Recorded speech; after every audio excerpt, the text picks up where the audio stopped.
এই আহলে সুন্নাত এটা বাংলাদেশ আহলে সুন্নাত বাংলাদেশ এই নামে থাকবে না। এটা শুধুমাত্র আহলে সুন্নাত ওয়াল জামাতের নামে সব জায়গায় পরিচিত হবে।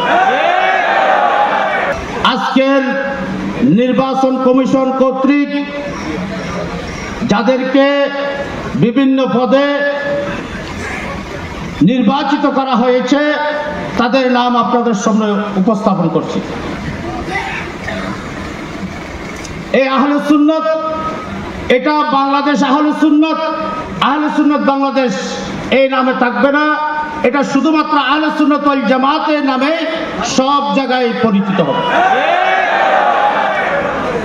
আহলে সুন্নাত ওয়াল জামাতের চেয়ারম্যান হিসেবে নবনির্বাচিত যাকে নির্বাচন কমিশন মনোনীত করেছেন, ওয়ালটন এখন দেশের সীমানা পেরিয়ে পৌঁছে গিয়েছে 50টিরও বেশি দেশে।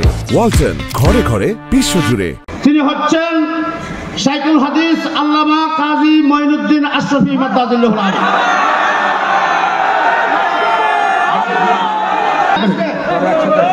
নির্বাহী চেয়ারম্যান হিসেবে যাকে মনোনীত করা হয়েছে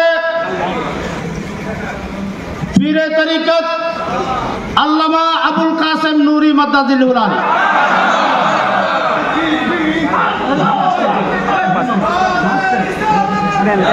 নির্বাচন কমিশন মহাসচিব হিসাবে যাকে নির্বাচিত করেছেন প্রফেসর ডক্টর আব্দুল্লাহ আল মারুফ শাহ। যুগ্ম মহাসচিব হিসেবে তিনজনকে নির্বাচিত করা হয়েছে, বাকি অন্যদেরকে পরে এই কমিটি এবং মজলিসে শুরা বসে নির্বাচিত করবেন। তিনজনের মধ্যে হচ্ছে উপাধ্যক্ষ আল্লামা আবুল কাসেম মোহাম্মদ ফজলুল হক,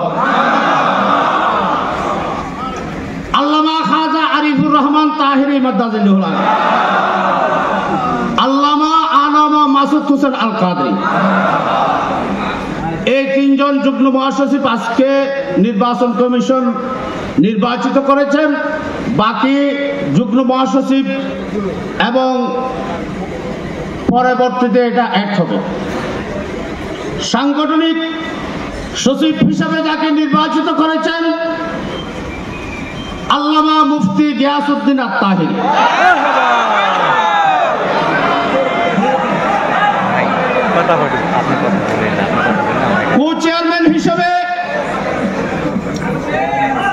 চেয়ারম্যান হিসেবে যাদেরকে নির্বাচিত করা হয়েছে আমি তাদের নাম আপনাদের সামনে বলছি। কো চেয়ারম্যান হিসেবে প্রফেসর ডক্টর মোহাম্মদ আব্দুল ওদুদ, আল্লামা অধ্যক্ষ আল্লামা জসিমউদ্দিন আল আজহারি,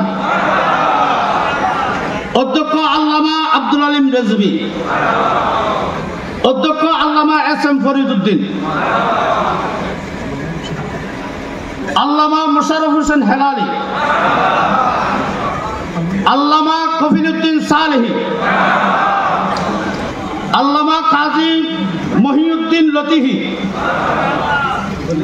আল্লামা অধ্যক্ষ শেখ শব্বির আহমদ সিরাজনগরী,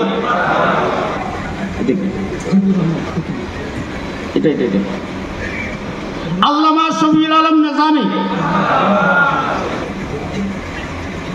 শাহজাদা জিল্লুল করিম কুতুবী, কাজী মুবারক হোসেন সিরাজি। এখানে মুবারক হোসেন সিরাজি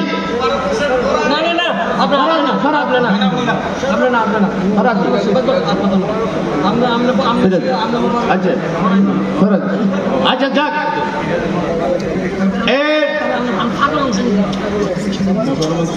আচ্ছা আমরা এই পর্যন্ত আজকের নির্বাচন কমিশন আপনাদের সম্মতিতে যে নির্বাচন কমিশন হয়েছে সেই নির্বাচন কমিশন এই পর্যন্ত আমরা কমিটি উপস্থাপন করলাম। আপনাদের সমর্থন আছে কিনা আমাদেরকে কি জানাবেন।